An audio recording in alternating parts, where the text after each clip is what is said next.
Alright, how's it going everyone? My name is Mr. Boss for the win. This is just some multi-team gameplay on the map Drone.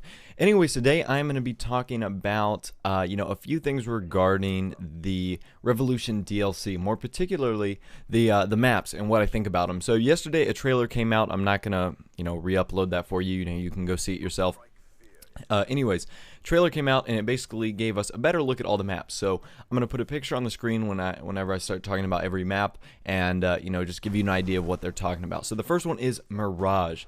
Now, the first thing I thought of when I looked at Mirage was Castle from World at War. This big map, big open scale map with the Asian, architecture. It's got open fields. It looks like it's got some trees and some bridges that you can go under, and definitely a high point that has an overview of the center of the map. It looks like there's two of them. There's one that looks like it's underneath that little canopy right there, that's towards really the middle part of the screen, and then towards the middle left of the screen you can see that little tower as well. I don't know what else to call it, but it looks like you have some high points up there. So those are the two things I noticed when looking at that map. Other than that, I mean, it looks good. Even though it's got good colors, got good open space. Looks like you'll be able to see UAVs and kill streaks very easily. So all in all, looks to be like a good map.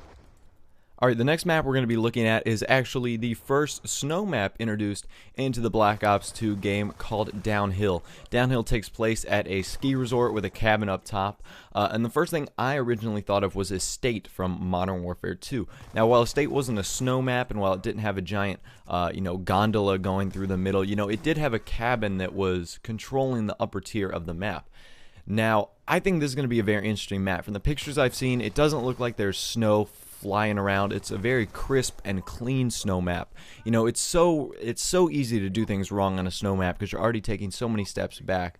But I mean, if you make it look nice, I love the idea of the gondola. Who knows if you're going to be able to get inside of them or not? I think that would be cool. It doesn't look like you are, but it just looks like that the gondolas will provide cover and might run you over. Again, a map that looks like it has a lot of outdoor space, but with a few interior places to go and some hiding points like that little cabin in the top left, and I'm sure at the base of where the gondolas come to rest when they're not working.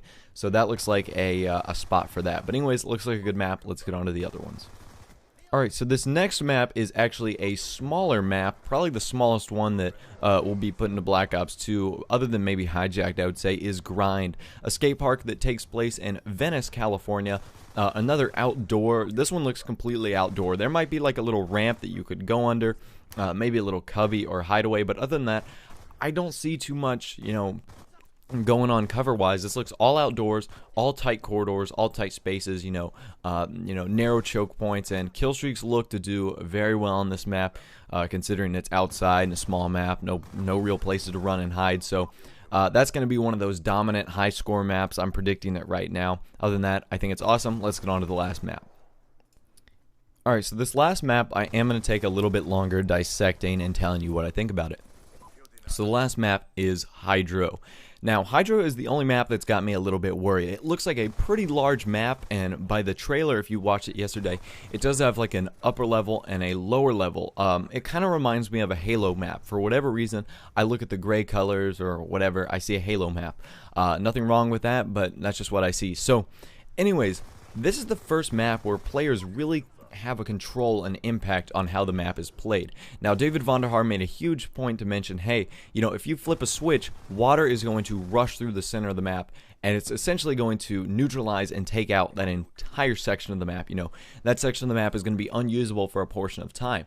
Now, I was thinking, how long is this going to be? Is it going to be for, 20 domination points? I think it's going to be as long as the rocket launcher the rocket from taking off during launch in Black Ops 1. It's going to be that 10 to 15 seconds where you are going to be unable to go there. I'm sure there will be a warning, like a horn or an alarm of some sort, letting you know that the water is, about to come rushing down at you and going to end your life. But yeah, I think it'll be a little warning period, then it will happen, and then there will be a period where the water clears out that you are not able to be in there. It'll be interesting to see if kill streaks are destroyed going through there. I'm sure they would, because water would knock out all electronics. That's just me assuming. I'm not sure what it's going to do to things like dogs. If dogs get caught in the stream, are they going to get taken out? I'm sure they would as well. And One thing I'm worried about that this map is going to turn into a giant rain map, kind of like that one Underflow from, is it Modern Warfare 2, where it just rains and all you can hear is the rain. Because if you look at this picture, I mean, the water is going to be rushing down, and I'm afraid that's all you're going to be able to hear is just rushing water. And as soon as the water goes off, it's it's going to take up a big portion of the map. I'm hoping it's not a huge portion. I know that the B flag is probably going to be on there where the water is. I can almost guarantee you that the B flag is going to be right there where the water rushes down.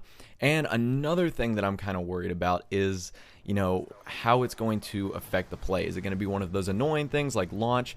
And like on Express, the train comes through and sometimes you don't even hear it. So hopefully they give you a good warning for when the water is going to start rushing down. If they don't, you might get taken by surprise and get hit by a splash of water, which would ultimately kill your character. But anyways, these are what I think of the new maps.